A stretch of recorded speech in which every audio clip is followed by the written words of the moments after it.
So here in Germany, back in the early 90s, an artist named Günther Demig started putting out stumble stones. And stumble stones, literally, that's the word Stolpersteine in German, means stumbling block or stumbling stone.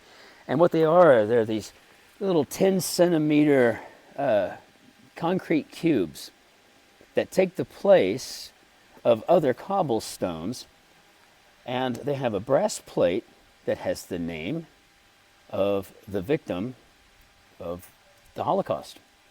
Here we've got Dr. Robert Tutur, and he was obviously murdered in Dachau.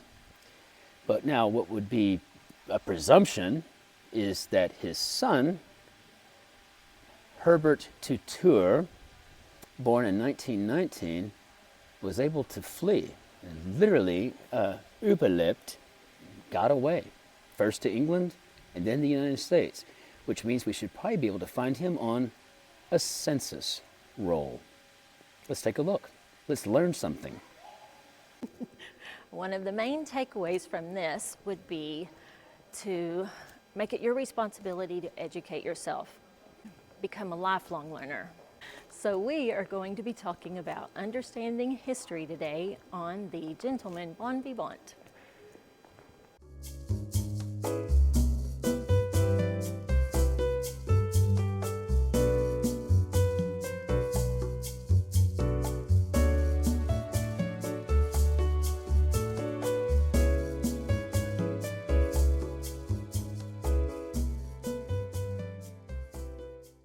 Okay, so we are going to depress the living crap out of you today.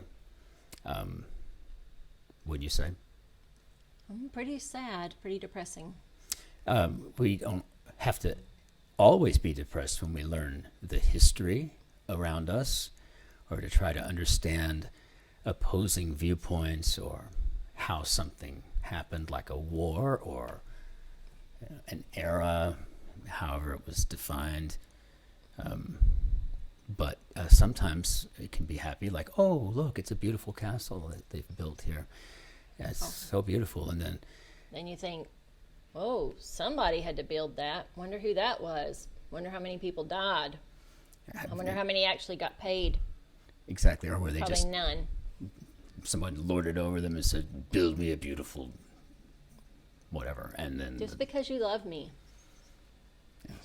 Exactly. So we can find good and stuff, and if you dig far enough, you can probably find a lot of bad. And so, but we were talking through this here in Germany, you know, with the stumble stones. And so I wanted to kind of take a look at that and maybe kind of show how, with a little bit of initiative, you can take that data and you can go do a simple Google search. Yeah, find out what happened to some of the people that maybe were harmed or victims Exactly. of historical tragedies. Yes, and so now the artist Demnig, he went around and started in the early 90s. He started putting out these stumble stones with the names of the people who were taken from various properties in Germany by the Nazis, and whether they survived or they didn't, whatever happened to them, it says on these little stones. It is very sad to me that we couldn't have something like this in the United States, because we couldn't. Somebody would dig them up, be offended. I'm offended, you know. Everybody's offended by something. I guess if Quit that's wearing black, baby. and that's the end of the argument. That's the whole argument, is I'm offended, and it's like, okay, but nevertheless, Wow, we went off track there. a little bit. But anyway, I just wanted to kind of go through what these stumble stones are, and then maybe take a look at some of the happy endings, so to speak, that you can reveal through just a little small R research, i.e. Google. Some of them might not think it was such a happy ending, because then you're left with the trauma. But Yeah. so many of them went on to live very long lives and successful lives. Mm-hmm. And so here we've got Herbert Tutor, born 1919. Put that into Google, along, just his name and the year he was born. And the very first thing that shows up is an obituary for this same man, where it says this area is where Karlsruhe, Deutschland, Germany, is where he was born.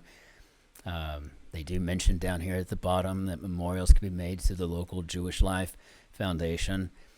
And I have to be honest with you, he just died, 10 and a half, almost 11 years ago. So he had a very long life.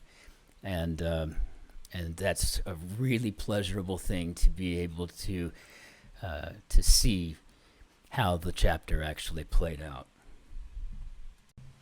And here we have another local group of Stolperstein, this one Carmen Judith Eschwege. And when we put her name and date of birth into the Google search, we were able to find her and a sister. It really is quite remarkable what you can learn just from taking a few extra minutes out of your day to attempt to recreate for your own knowledge what took place and what that must have been like. If you don't find empathy is easy to come to, this type of exercise just might help. Yeah, so, but again, I think the important thing for us is to learn from our history. It doesn't seem like we're very good at that as humans, but we do need to learn from history and try not to repeat it. I think that's critical. And being critical, it's clearly important in the life of a gentleman bon vivant. I agree, baby. Because, again, knowledge makes us wealthy, does it not? In spirit. Yes. Knowledge is power, baby. It is. And therefore we can lead long, rich, elegant lives by just having knowledge in our heads. Or sometimes knowing too much can't be unknown. But regardless, there were many times where we had no money. But we were never poor. Not a single time have we been poor. And we'll see you next time. Ciao. Ciao.